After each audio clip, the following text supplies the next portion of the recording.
Thank you. Thanks for everything.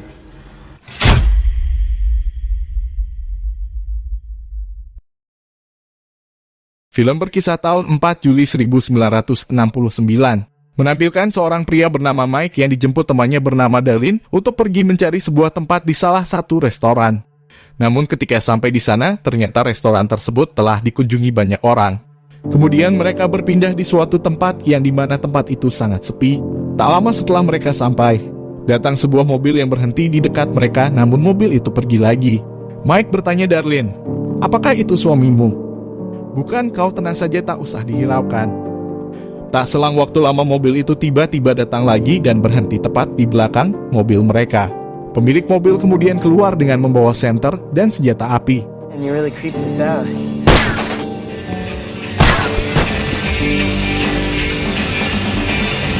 Setelah menembak dua sejoli itu, ia pun berjalan untuk pergi. Beruntungnya nasib baik masih memihak Mike. Ia ternyata masih hidup dengan kondisi sekarat, namun naas temannya telah tewas.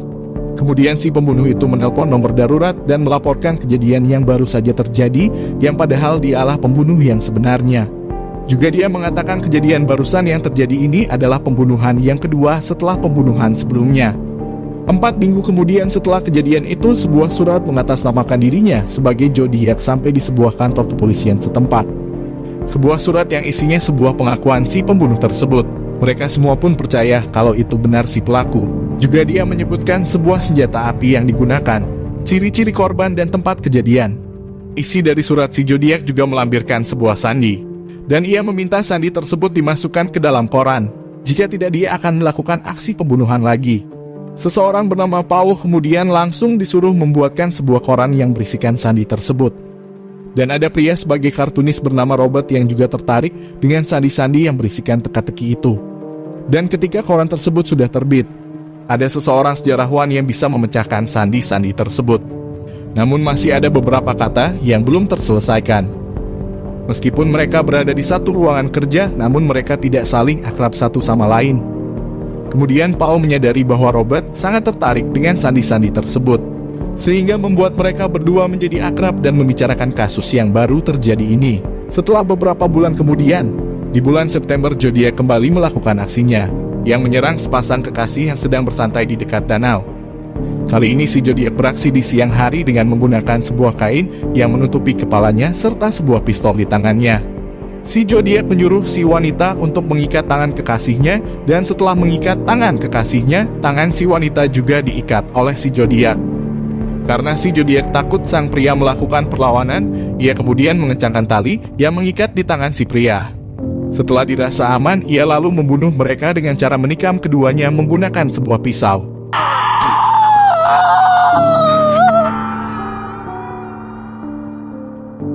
Setelah membunuh mereka, kemudian si Zodiac kembali melaporkan perbuatan yang dilakukannya itu.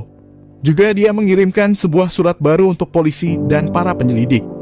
Kali ini dirinya menyebut seseorang yang bosan membunuh hewan. Ia sebut itu dengan sebutan sebuah dedang Rose Game. Robert lalu tersadar kalau si Zodiac sama persis dengan sebuah buku yang berjudul Game Paling Berbahaya. Scene lalu berpindah ke kota San Francisco 2 minggu kemudian pada tanggal 11 Oktober 1969. Supir taksi di San Francisco ditembak di dekat taman perumahan. Kasus pembunuhan kali ini ditangani oleh detektif Daftowski dan rekannya bernama Bill. Mereka kemudian menarik kesimpulan bahwa kasus yang baru terjadi ini hanyalah kasus perampokan biasa, sekaligus pembunuhan yang bodoh, karena sebuah sarung tangan yang ia gunakan tertinggal di mobil korban. Namun yang membuat bingung menurut saksi, setelah melakukan aksinya, untuk apa si pelaku ke kursi supir. Kejadian itu kembali dikirimi sebuah surat oleh si Zodiac. Kali ini dia menyertakan dalam suratnya sebuah secari kain dengan noda darah. Isi surat tersebut seperti mengejek kepolisian. Ia juga mengatakan bahwa ia bisa saja tertangkap, karena pada saat itu ada polisi yang berlalu lalang di jalan dekat TKP. Ia juga menyampaikan bahwa aksi selanjutnya akan menyerang sebuah bis sekolah dan menargetkan 2 anak kecil. Robert yang mengetahui hal itu menjadi khawatir terhadap keselamatan putranya. Dia mulai melarang anaknya untuk menaiki bis sekolah dan memilih untuk mengantar putranya sendiri. Penyelidikan terus dilakukan dan pemberitaan tentang si Zodiac mulai tersebar luas ke masyarakat. Duff dan Bill kemudian terhubung dengan detektif dari kota lainnya. Mereka mencoba bekerja sama untuk memecahkan kasus ini dengan mengumpulkan semua bukti-bukti dari kasus pembunuhan si Zodiac. Saat itu kepolisian San Francisco berhasil mendapatkan contoh sidik jari di kasus pembunuhan sopir taksi. Ia juga mendapatkan jejak sepatu yang dimana sepatu itu hanya dipunyai oleh tentara. Dan beberapa hari setelah itu si Zodiac meminta untuk diwawancarai melalui telepon di acara televisi. Saat acara tersebut dilangsungkan ada suara lain seperti suara jeritan. Ia berkata bahwa itu adalah penyakitnya. Pembawa acara kemudian menasihati untuk menenangkan pikirannya untuk tidak membunuh melainkan dengan cara yang lain. Dan ternyata si Zodiac tahu kalau pihak polisi sedang merekam dan melacak keberadaannya sehingga ia langsung mematikan telepon tersebut.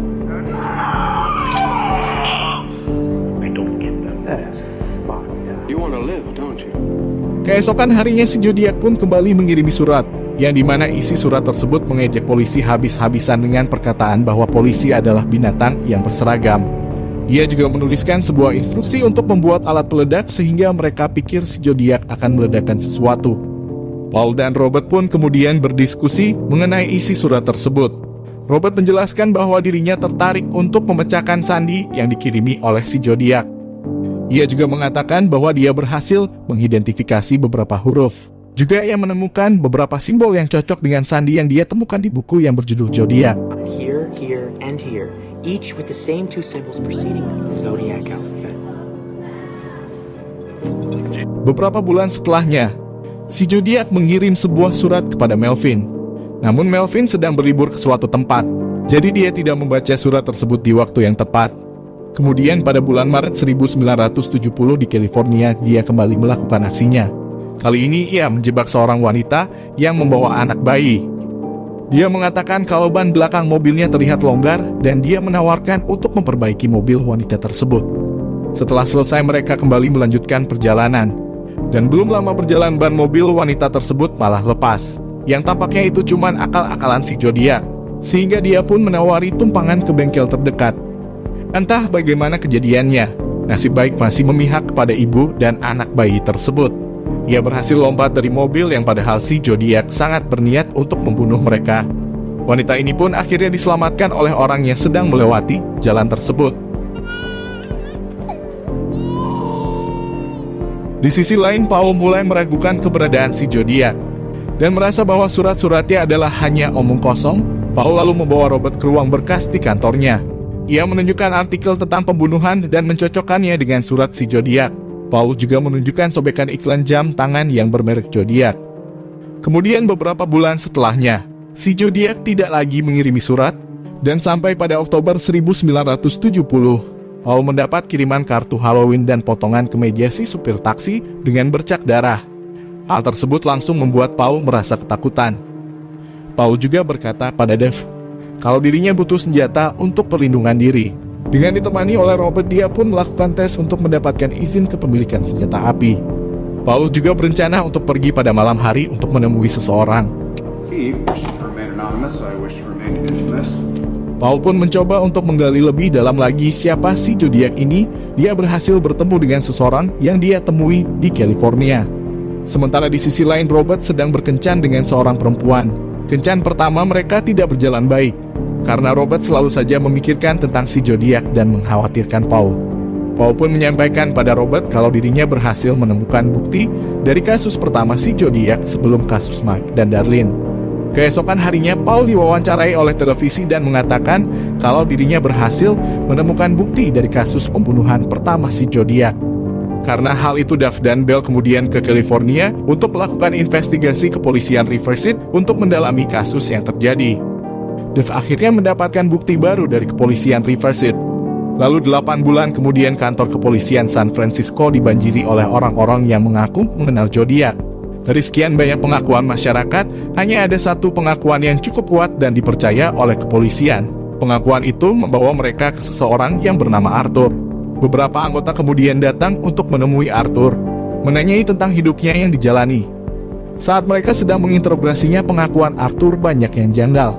Hal itu membuat dugaan Dave semakin kuat dengan beberapa bukti yang ditemukan seperti sepatu militer, bahkan jam tangan yang berlogo Zodiac. Dia juga mengaku kalau dirinya berpergian selalu membawa pisau di mobilnya. Ia juga berkata darah yang ada di pisau itu bukanlah darah manusia melainkan darah seekor ayam yang ia sembelih. Arthur juga menceritakan buku favoritnya semasa kuliah yang berjudul The Dan Rose Game. Tapi sayang sekali percakapan mereka harus selesai karena bel berbunyi yang pertanda Arthur harus kembali bekerja. Rev dan Bill kemudian pergi ke tempat kakak perempuan Arthur. Ia mendapat petunjuk baru yang merupakan tulisan tangan si Arthur. Setelah itu Dev membawa dan mencocokkan dengan surat-surat dari si Zodiac. Dev dan rekannya menduga bahwa Arthur merupakan seorang ambidextrous yang bisa menulis dengan kedua tangan dengan tulisan yang berbeda. Tapi hal itu dibantah oleh Melvin yang mengatakan bahwa tulisan ini tidak cocok dengan surat dari si Zodiac. Dev dan rekannya kembali dengan rasa kecewa karena tidak adanya kecocokan tulisan tangan. Yang artinya Dev dan rekannya tidak mendapat surat perintah untuk menggeledah rumah Arthur. Hingga 1 tahun pun waktu berlalu, terlihat Paul mendapat masalah baru karena dia mengirim surat ke Departemen Kehakiman untuk melibatkan dirinya dalam investigasi. Hingga pada akhirnya Paul mengundurkan diri dari Chronicle dengan rasa takut yang menghantui dirinya karena ia pernah mendapatkan kartu ucapan Halloween dari si Zodiac. Paul, where are you going? Dengan berusaha mengumpulkan bukti-bukti si Zodiac sampai pada September 1972, Dev lalu mendapatkan surat perintah untuk menggeledah kediaman Arthur. Sesampainya di sana mereka menemukan sebuah sarung tangan dan sepatu yang sama dengan ukuran si Zodiac dan juga menemukan beberapa jenis senjata api. Sepulang dari sana mereka merasa kecewa karena sidik jari serta tulisan tangan Arthur berbeda dengan si Zodiac. 4 tahun kemudian berlalu tanpa surat dari si Zodiac. Paul yang sudah resign telah digantikan oleh pria yang bernama Dave. Sedangkan Bill, rekan si Dev, telah pindah dari unit pembunuhan menjadi unit penipuan. Hal itu tentu membuat Dev bersedih. Robert juga sudah menikah dengan Melanie yang sudah mempunyai putra-putri. Lamanya waktu berlalu, Robert masih saja penasaran dengan siapa sosok si Zodiac ini, bahkan dia berniat untuk mengungkap sosok si Zodiac. Robert kemudian pergi untuk menemui Paul, yang ternyata keadaan dirinya semakin buruk. Robert lalu menyarankan Paul untuk menulis buku tentang Zodiac, karena Paul lebih mengetahui kasus ini lebih baik dari siapapun. Kau tahu semua pemain dan juga kau memiliki file, ucap Robert. Tapi Paul tidak merespon ucapan Robert dengan baik. Robert pun akhirnya mulai mencari semua informasi mengenai si Zodiac. Mendatangi TKP pembunuhan supir taksi. Bahkan ia juga menemui Dev dan berniat meminta bantuan untuk memberikannya informasi terkait Zodiac. Dev berkata kalau dia tidak bisa membantu Robert karena itu rahasia. Tapi secara tersirat dia menyuruh Robert untuk pergi menemui seseorang bernama Ken Arlo. Namun dia tak mendapatkan informasi apa-apa sehingga ia pergi ke kota Vallejo bertemu dengan Jack. Ia lalu mengizinkan Robert untuk mengakses berkas barang bukti pada kasus-kasus si Zodiac.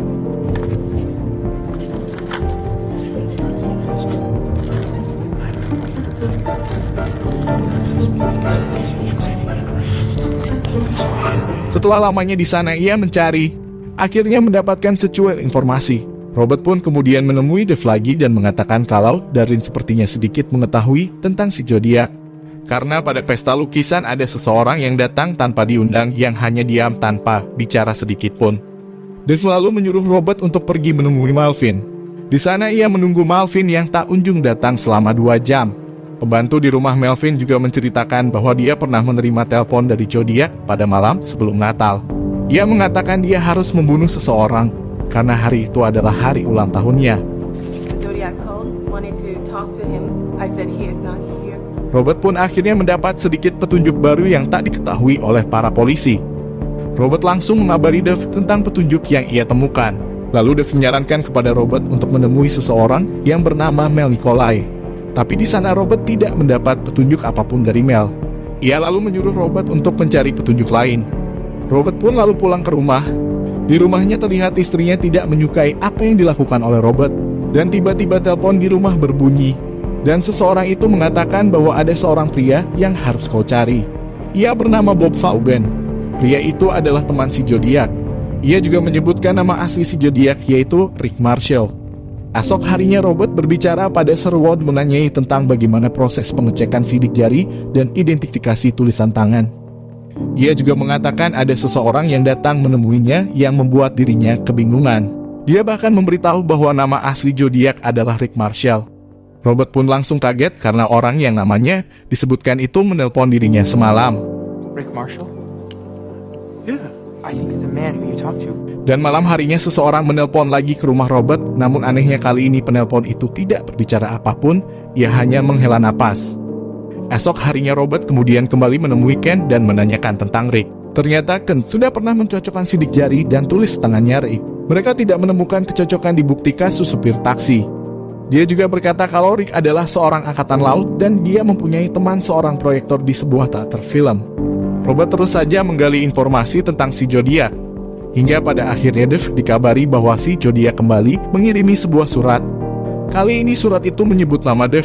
Juga dia mengatakan bahwa polisi adalah permainan bagi dirinya. Hal itu membuat Dev harus dikeluarkan dari divisi pembunuhan.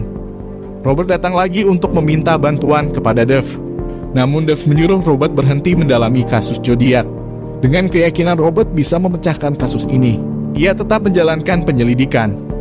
Robert dibantu oleh ketiga anaknya. Dan tak lama Ken menelpon dirinya, Robert pun langsung memberitahukan tentang timeline pembunuhan si Zodiac. Sedangkan salah satu putranya menemukan sandi-sandi si Zodiac yang sama dengan surat yang Zodiac kirimkan. Di sisi lain penyakit Paul bertambah parah saat dirinya bersantai di sebuah kafe. Kemudian melihat Robert di televisi dan berbicara bahwa seorang kartunis telah berhasil menemukan bukti akurat si Zodiac. Ia juga mengatakan bahwa dirinya sangat menyukai teka-teki. Dan saat Robert sedang di rumah, istrinya ngambek karena Robert selalu mengurusi kasus Zodiac. Hal itu membuat anak dan istrinya ditelantarkan begitu saja. Is that more important than your family's safety? Of course not. Kemudian Robert pun pergi menemui si Bob. Karena derasnya hujan pada malam itu, lantas si Bob mengajak Robert untuk berdiskusi di rumahnya. Sesampainya di sana, Robert tidak menyadari bahwa si Bob telah mengunci pintu rumahnya. Robert datang dengan tujuan menanyai tentang film Avenue yang sudah ditayangkan di bioskop. Lalu si Bob lantas mengatakan, "Ini semua tentang Rick Marshall, kan?" Robert menjawab, "Ya, karena banyak kesamaan dengan film yang baru saja tayang, apalagi tentang simbol." Si Bob lalu menunjukkan sebuah gulungan film The Dangerous Game beserta poster-poster yang berkaitan.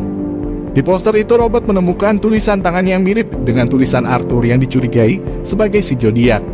Namun si Bob menegaskan bahwa itu adalah tulisan dirinya, bukan tulisan Arthur. Si Bob lalu mengajak Robert ke ruang bawah tanah untuk mencari tahu dan memutar film itu. Dengan rasa takut yang dirasakan Robert saat di bawah tanah itu, memilih pergi meninggalkan rumah si Bob. Namun ia tak mengetahui bahwa si Bob telah mengunci pintu rumahnya sejak awal. Dan si Bob kemudian datang membukakan pintu. Sontak Robert lari terkencing-kencing.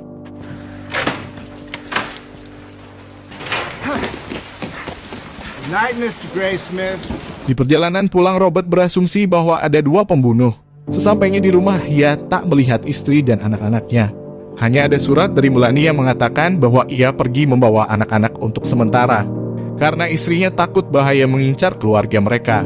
Keesokan harinya, Robert pergi menemui Linda, adik dari Darlene kasus pembunuhan kedua. Dia berniat untuk beberapa pertanyaan tentang kakaknya di pesta lukisan. Dan Linda menjawab bahwa ada seseorang yang datang tanpa diundang di sebuah pesta lukisan, yang hanya diam lalu pergi. Ia juga mengatakan pelakunya bukanlah Rick Marshall, tapi seseorang itu bernama Arthur Lee. Lee? Yeah, Lee. Mendengar jawaban itu, Robert pun segera bergegas untuk memeriksa kembali arsip si Zodiac di kantor polisi Vallejo, menemui Jack dan memohon untuk melihat bukti file sekali lagi. Dia pun menjelaskan beberapa pernyataan dari Linda, yang mengatakan kalau Darlene pernah bertemu orang misterius. Orang itu bernama Arthur Lee. Jack lalu menjawab bahwa Arthur Lee hanya satu nama dari ratusan orang. Dan kasus si Zodiac juga sudah ditutup, karena kasus ini mengalami kebuntuan. Suatu malam ketika sedang rungsing mencari berkas di rumahnya, tiba-tiba Robert mendapati sebuah telepon. Namun saat diangkat tidak ada suara apapun dari telepon itu. Dan tak lama kemudian istrinya datang mengunjungi karena Robert sudah berhari-hari tidak ada kabar. Istrinya pun mendekati Robert sambil memungut berkas-berkas yang berserakan di lantai. Dan ketika akan pamit pergi, istrinya menyuruh Robert untuk menyelesaikan sebuah berkas. Karena anak-anaknya sudah merindukan sang ayah, sambil melemparkan berkas yang terdapat foto Arthur Lee. Di malam hari serta derasnya hujan, Robert bergegas pergi ke rumah Dev. Dev sebenarnya kesal dengan Robert karena Robert seperti tidak mempunyai etika membangunkan orang yang sedang tidur di tengah malam. Kemarahan itu pun reda karena Robert mengatakan bahwa si Zodiac adalah Arthur. It's Arthur Lee Allen!